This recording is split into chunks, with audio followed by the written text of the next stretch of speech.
Hi, I'm Tim. Welcome to Watchbox, and thanks for logging on. If you love this watch, email me, tmosso@thewatchbox.com. It's in the description below.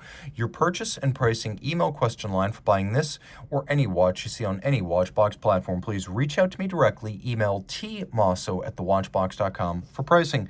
Today, we're discussing a watch launched in 2020. This is the Omega Speedmaster Moonwatch Dark Side of the Moon Alinghi. So, celebrating the Swiss team in the America's Cup Circus, this watch is a take on the Dark Side of the Moon and the Apollo 8, but there are a lot of subtle differences, and we'll get into them.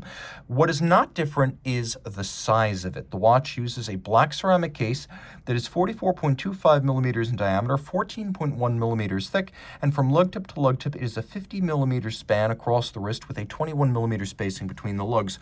We'll throw this watch on my wrist, and my wrist is 16 centimeters in circumference, and it's actually a good fit. Being manual wind, it's thinner than you'd expect, though you can see the outward cantilever of the bezel means that the tightest sleeves won't clear it. That said, it's fairly narrow from lug to lug for a watch that's over 44 millimeters. I'm shocked that this works, and I can easily see it wearing on a wrist as small as 15, maybe even 14 centimeters circumference. Now, taking a look at the strap. It's a good looking strap. It's a combination of leather, rubberized surfacing, and then a contrasting stitch. So it's all three of those things. It has a sporty perforation to vent better. And again, because it is a nautically themed watch, it has those rubber coatings on the strap to sort of fend off the sea spray. It's not an aquatic strap you would take swimming, but it is a more water-tolerant strap. Now, taking a look at the buckle, you can see it is made of ceramic, both buckle and pin, which I appreciate, because normally when you have your watch buckled down on your wrist and you're moving your arm across your desk, you're going to scratch that part. And a lot of watches that have ceramic cases used blackened DLC-coated titanium or steel. Because Swatch Group is a technical marvel and a juggernaut with materials science, they can make even the buckle out of ceramic. And look at this, they double finished it. It's both polished and satinated. Handsome. The same goes for the case, which is finished the same way a steel 44.25 Moonwatch case would be. Satin flanks, polished bevels, lyre-style lugs that have bevels moving inward and flaring outward. We have sheer guards for the crown and chronograph pushers. We have a ceramic bezel. We have a sapphire crystal over the dial, as well as the case back. Let's take a look at the lume. As you can see, it's less like the dark side of the moon and more like the gray side in that the full tachymeter scale has been loomed, and critically, you can see the chronograph seconds hand. On the dial, we have the Alinghi logo down on the hour counter at 6 o'clock.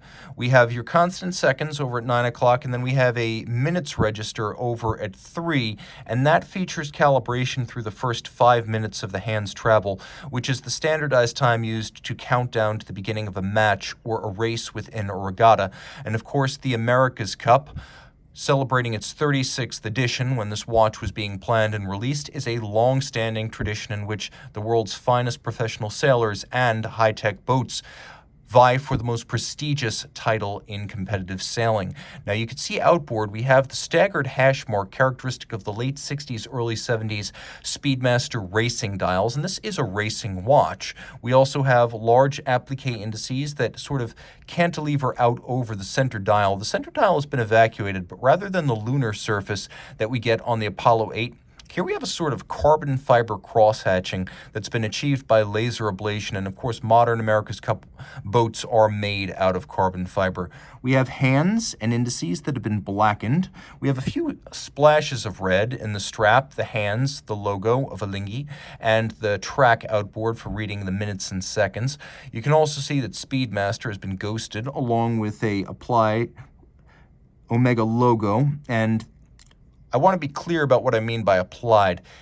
It's applied print, but it's a transfer rather than a block that's been stuck on the dial.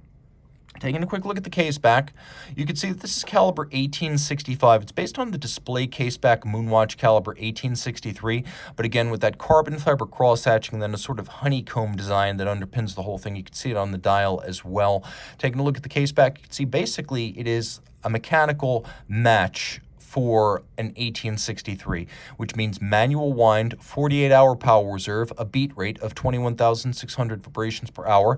It pivots on 18 joules, and it has a combination of a cam and lateral clutch chronograph operation. Now, some say the column wheel operation is sharper and crisper than cam, and certainly that was the case back in the 60s, 70s, and 80s. But today, such is the might of LaMagna and Omega, and this is a LaMagna base, that cam sounds and feels better than most of the column wheels I've experienced. Also, lateral clutch chronographs are beautiful. Now, all of this is 50 meters water resistant, which, according to folks inside Omega, is enough for surface swimming, even without the screw-down crown. You could see that there is an Alinghi logo on the start-stop trigger of the chronograph. Altogether, an unusual and quirky limited edition. This is for those who love the look, love sailing, or both. Reach out to Team Mosso at thewatchbox.com for purchase and pricing details.